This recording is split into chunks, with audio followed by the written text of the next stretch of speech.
죽음에 맘먹는 공포. 어쩌면 그보다 극심했을 학교폭력.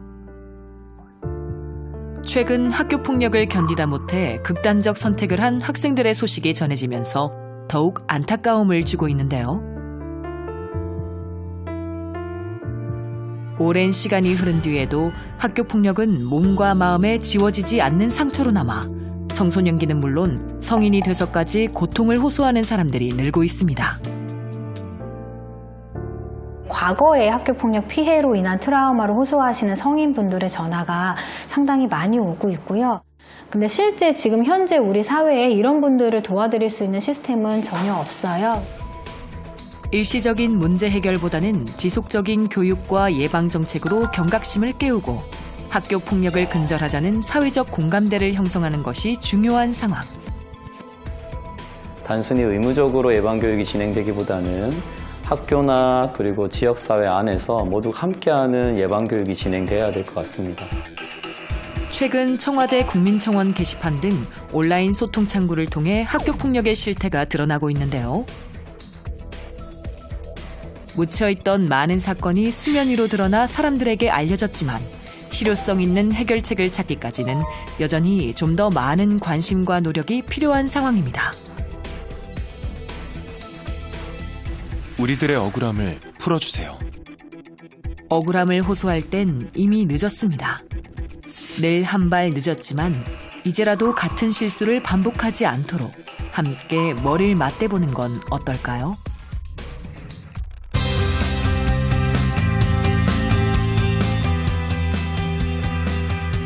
안녕하십니까.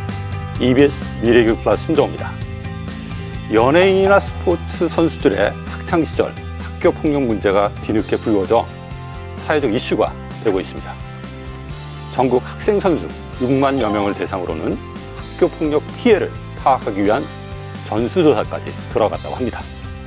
그야말로 과거의 잘못된 행적이 미래의 자신에게 고스란히 돌아오는 부메랑 효과가 아닐 수 없는데요. 학교폭력이 부메랑이 되어 돌아오지 않도록 근본적인 해결책과 대책에 대해 함께 논의해보는 시간 가져보겠습니다. 함께 자리해 주신 분들 소개해드립니다. 진실을 찾아주고 화해를 모색하는 것이 학교폭력 해결 모델이 되어야 한다고 생각을 합니다. 용이하게 화해하고 조정할 수 있는 기회들을 주는 것은 필요할 것 같습니다.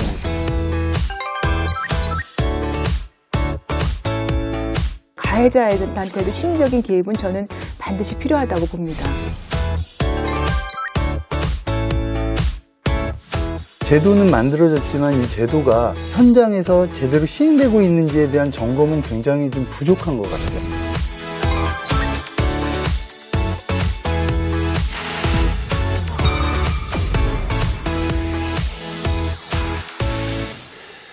학교 다닐 때 이런 학교폭력 경험이 있게 되면 그 트라우마가 인생 전반에 걸쳐서 지속적으로 유지될 것 같아요. 그럼요.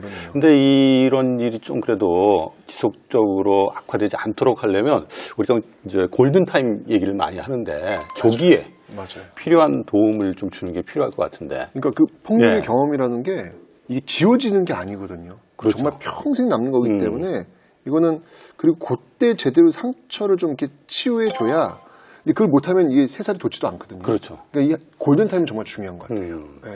보면은 요새 이제 10년 전, 20년 전에 경험했던 정말 아픈 상처, 이걸 호소하시는 분들이 꽤 많잖아요. 네네. 이걸 우리가 어떻게 이해하면 좋을지 네. 좀 말씀해 주시면 좋겠습니다. 지금 말씀하신 것처럼 그 폭력 피해가 정말 오랜 시간, 세월이 지나도 지속된다는 것을 보여주는 것 같고요.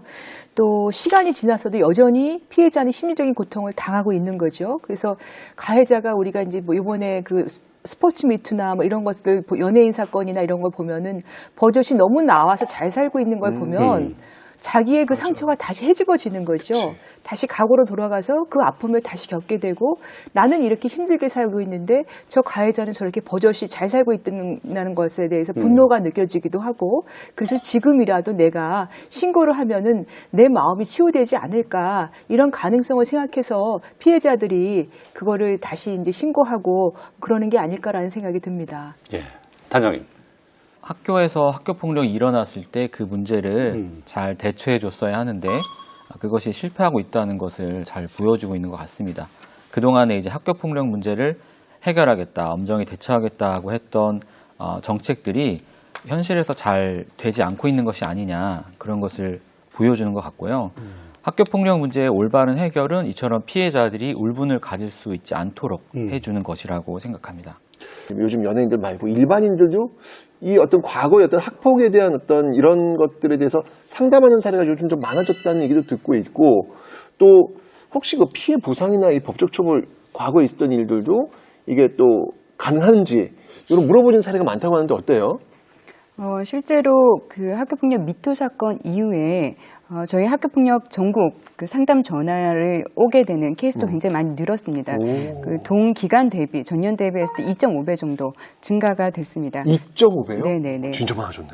네, 특이사항으로는 기존에는 학생이나 학부모가 많았다라면 현재에는 이미 성인이 됐지만 기존에 과거에 있었던 학령기 때의 그 어려움과 고통을 해소하지 못해서 도움 청하는 케이스가 많아진 게 특징적입니다. 그럼 그 경우에 법적으로 처벌도 가능한가요? 궁금해요. 시간이 많이 좀 지났는데. 실제로 그 피해자들이 상당수가 피해 보상에 대한 욕구들이 많이 보이시고 또 처벌에 대한 욕구를 보이시기는 한데, 안타깝지만 이게 5년에서 7년 정도 이상이 지나갔으면 처벌이나 보상이 좀 어려운 측면들이 있습니다.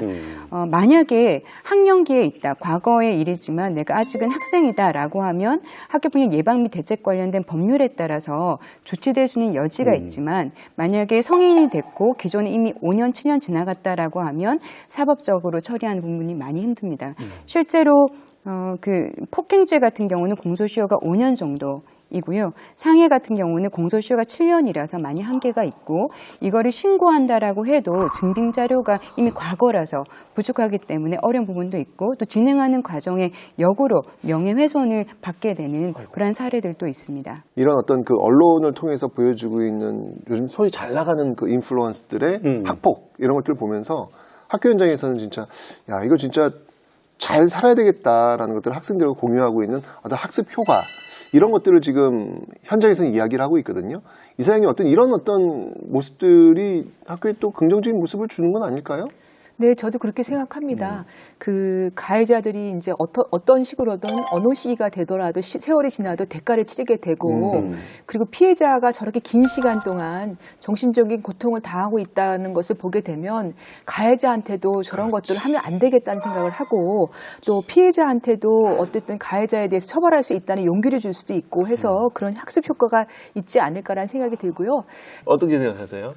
뭐 이제 우리나라 속담에 보면 남의 눈에 눈물 내면 뭐 제 눈에는 피눈물 난다, 뭐 이런 말도 있잖아요. 그러니까 그 학교폭력 피해 학생 또는 이제 피해 가족들의 시각에서는 최근에 그 발생하고 있는 그 학교폭력 미투 이 현상이 학교폭력을 행사한 그 가해자가 반드시 어떤 방법으로든 처벌을 받게 되어 있다, 뭐 이런 것들을 사회적으로 좀 이렇게 알리게 되었다는 점에서는 긍정적으로 보고 있습니다. 그렇군요.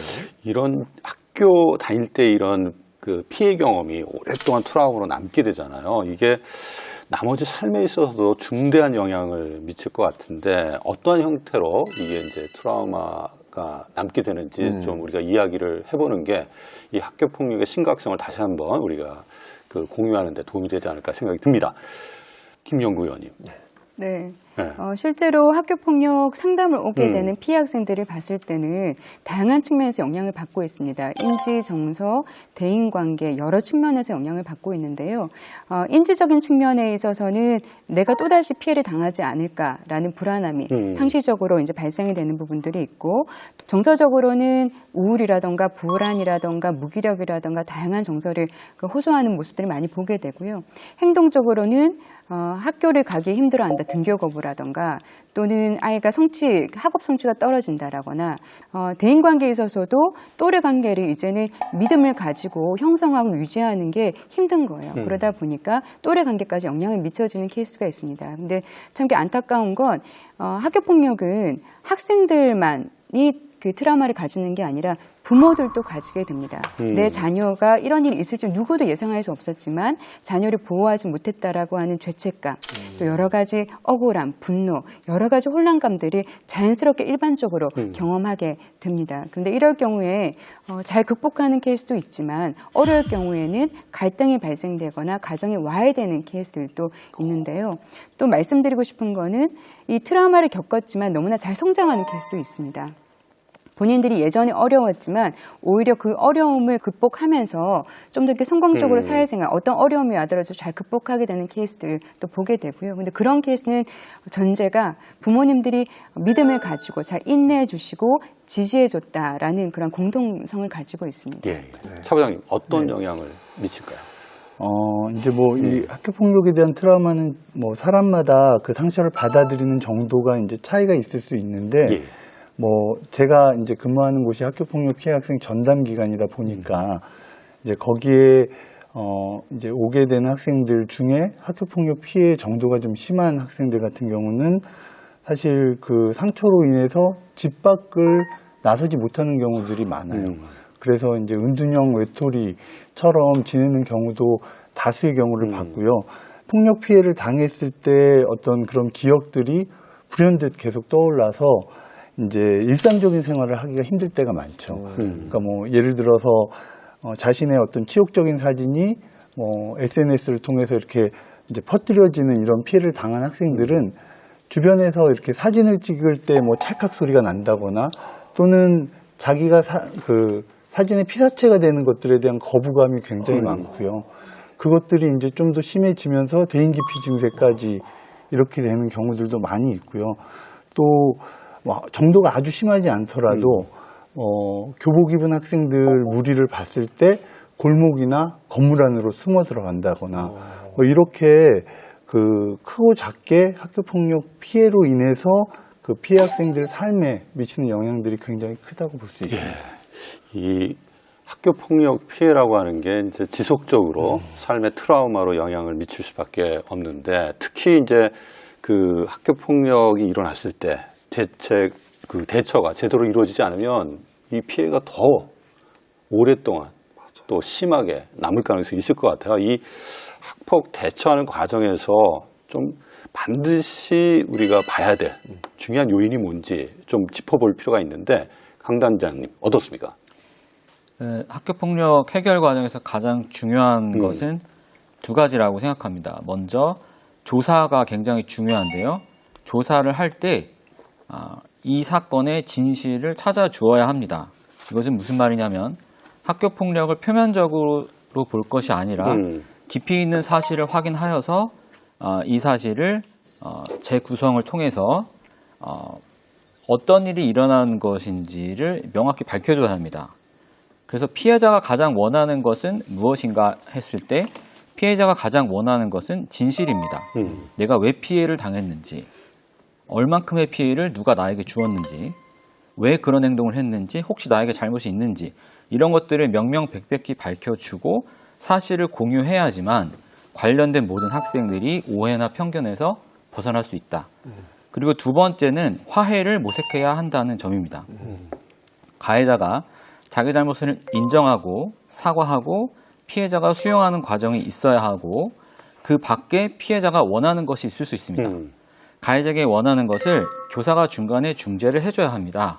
중재를 해서 가해자가 피해자의 요구를 들어줄 수 있도록 해야 하며 그러한 중재 합의가 되었을 때 학교가 이를 보증하고 사건을 해결할 수 있도록. 그래서 지금 학교장 종결 제도가 있습니다만 그 내용이 마련되어 있지 않습니다. 어떻게 종결하는지.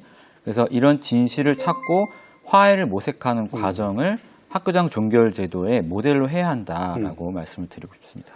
우리 부장님도 이제 피해자들 많이 만나보셨을 테니까 어떤 게 반드시 이 해결 과정에서 고려돼야 될지 이게 좋은 좀 생각들이 있으실 것 같은데. 네, 뭐 이제 학교 폭력이 발생하고 나서 이제 심의위원회가 열려서 가해 학생 조치, 피해 학생 조치가 내려지면 대부분 그 학교 폭력 사안 처리의 끝을 거기가 끝이라고 보는 경우들이 많아요. 근데 이제 피해 학생이나 피해 가족들 입장에서는 거기가 끝나는 게 아니라 가해 학생에게 내려진 조치가 정말 제대로 실행되고 또 가해 학생이 반성을 할 수 있도록 그런 조치가 지켜지고 있는지, 그리고 피해 학생이 치유와 회복이 일어날 수 있도록 피해 학생에 대한 조치가 제대로 시행되고 있는지, 이런 것들까지 다 종합해서 그게 이제 끝이라고 봐야 하는데, 안타깝게도 현재 그 심의위원회에서는 이제 조치 결과 내리면 거기서 이제 사안 처리가 됐다, 이렇게 보는 게 가장 안타깝고요. 사실 가해 학생들 같은 경우도 조치가 일어난다 해도 굉장히 형식적으로 일어나는 경우도 굉장히 많거든요. 뭐 사회봉사나 학교 내 봉사도 그 봉사를 하면서 반성할 수 있는 계기가 돼야 되는데 그렇지 않고 형식적으로 그냥 마치는 경우들이 많아요. 그래서 그런 것들이 과연 가해 학생들에게 얼마나 반성할 수 있는 계기를 마련해 주느냐, 이런 부분들은 고쳐져야 된다라고 생각을 합니다. 이게 지금 학교 폭력이 근절되기는 사실 좀 어려울 수도 있는데 네네. 이거를 좀 줄이기 위해서는 진짜 예방교육이 더 중요한 거 아니냐라는 네. 어떤 그런 의견도 주셨단 말이에요. 네네. 이런 예방교육 같은 건 어떻게 지금 현재 이루어지고 있죠? 그 동영상이나 또는 와가지고 이제 그 뭐 온라인 교육을 하는 경우도 많고, 또 내용에 대한 것들도 사실 어떤 균질적으로 이루어지지 않고, 그 교육자 마음, 어찌 보면 교육자 취향대로 하는 경우가 상당히 많아서 정말 필요한 내용들이 전달이 안 되는 경우도 있고, 그 질적인 내용도 참 담보가 안 되는 경우도 있다고 합니다. 제가 듣기로는 호주에서 그 피해자 예방 교육이 상당히 잘 되고 있다고 그래요. 그래서 저는 사실 그 앞으로 좀 학교 폭력 예방을 위해서는 그 예방 교육을 좀 더 체계화하고 또 사례별로 조금 더 맞춤형으로 갈 수 있는 방안들을 좀 더 많이 만들어야 되지 않을까, 이런 생각이 듭니다. 이야, 이게 참 예방이 중요한데 그러니까. 이 예방 교육의 실효성에 대해서 이렇게 문제 제기가 많은 걸 보면 그러네. 참 답답합니다. 네. 실제 현장에서 어떻게 예방 교육이 이루어지고 있는지 저희가 화면에 담아봤는데 같이 보시면서 이야기를 나누시죠. 문제 해결 못지않게 중요하다는 학교폭력 예방교육. 거리두기 정책과 비슷해 보이지만 학교폭력 예방을 위한 생활규칙입니다. 학교폭력 예방을 위해 학생들이 함께 춤을 추고 요리를 만들기도 하는데요. 날로 심각해지는 학교폭력의 실태에 비해 예방교육의 실효성이 떨어진다는 비판이 제기되고 있습니다. 제가 보기엔 효과가 많지는 않은 것 같고요. 제가 보기에 예방교육보다는 처벌을 좀 강화해야지 좀 예방이 될 거라고 생각해요. 한 번쯤 수업 들었다 말은 할 수 있지만 그게 오래 기억에 남거나 하진 않을 것 같아요. 학교폭력의 경종을 울린 한 사건을 계기로 효과적인 예방교육을 위한 학교폭력 멈춰 프로그램이 도입됐는데요. 손을 들고 크게 학교폭력 멈춰라고 외치자는 주장에 사회적으로 큰 반향을 낳았습니다. 그걸 실제로 행하진 않을 것 같아요. 그래도 아무것도 안 하는 것보단 낫지 않을까요? 실태조사 결과 학교폭력 상황을 지켜보기만 했던 학생들이 많았는데요. 앞서 소개한 프로그램은 학생들을 학교폭력의 방관자가 아닌 방어자로 기르자는 취지가 담겨 있습니다. 방어자는 이제 학교 폭력을 보호하는 제일 가장 큰 학교 폭력의 이제 보호 요인이고요. 근데 이런 인식들은 학생 본인이 그냥 깨달을 수 있는 것이 아니고 우리 사회 전반적으로 이런 인식들이 조금 자리 잡아야 할 것 같습니다. 우리나라의 경우에서 유럽이나 뭐 이런 미국 쪽에 우수한 어떤 이런 프로그램들을 도입하려고 많이 노력을 하고 있는데요. 사실 이 학교폭력 멈춰 프로그램은 1982년 노르웨이에서 시작됐습니다. 학교폭력으로 인해 무려 3명의 학생이 연달아 극단적인 선택을 하면서 도입됐는데요. 실제로 2년간 학교폭력 신고 건수가 약 30에서 50% 정도 감소했다고 합니다. 단편적인 캠페인에서 그치는 것이 아니라 지속적인 예방교육이 함께 이루어지면 더 큰 효과를 볼 수 있다는데요. 그래서 국내 교육계도 개정된 학교폭력 정책에서는 학생들의 관계 회복과 예방교육에 더욱 신경 쓸 전망입니다. 우리 사회의 건강한 구성원으로 살아갈 수 있도록 처벌의 관점보다는 피해자와 가해자가 어떻게 관계 회복을 할 수 있는지, 그 관계 회복에 초점을 맞춰야 될 것 같습니다. 이 길고 긴 비대면 교육이 끝나면 언젠가 학생들은 학교로 돌아가야 합니다. 다시 모인 학교는 가해 학생도 피해 학생도 없는 안전하고 평화로운 공간이었으면 좋겠습니다.